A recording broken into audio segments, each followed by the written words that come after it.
where the journal is printed now for some time. So anyway, she invited me on the show. I'm carefully picking my words because I don't want to get put out again. and I know I couldn't say certain things because I believe God will punish me. Now I know better. I shouldn't say those things. You know?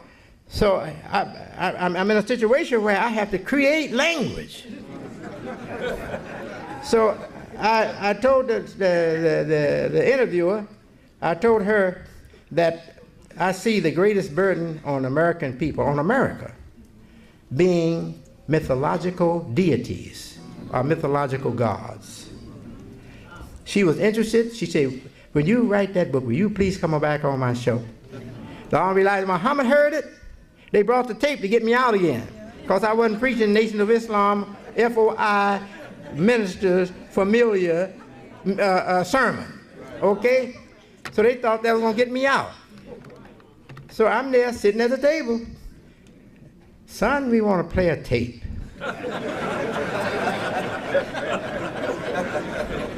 He said, I think it was Sultan, put that tape on. We want to listen to it. Now this is the first time he's hearing it. The tape started going, went on for about 3 or 4 or 5 minutes. Honorable Elijah Muhammad stood up from his seat with force, spirit, and power. He stood up like that. He said, my son got it. Now really I didn't know what he was talking about, but I was happy.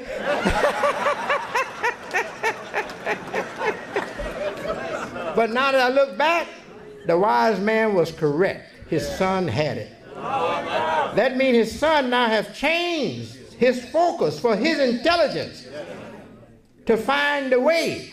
He has changed his focus from what we brought to the myths of the world, to unlock the secrets of their myths. He saw that.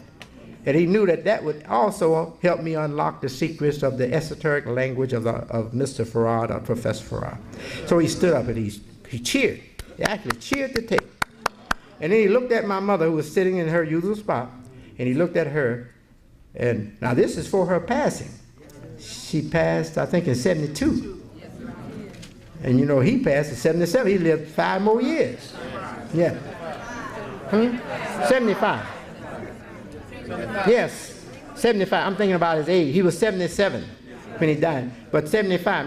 That's 3 years. About 3 years later. So anyway, he looked at her and he said, "Clara, is that not what we wanted?"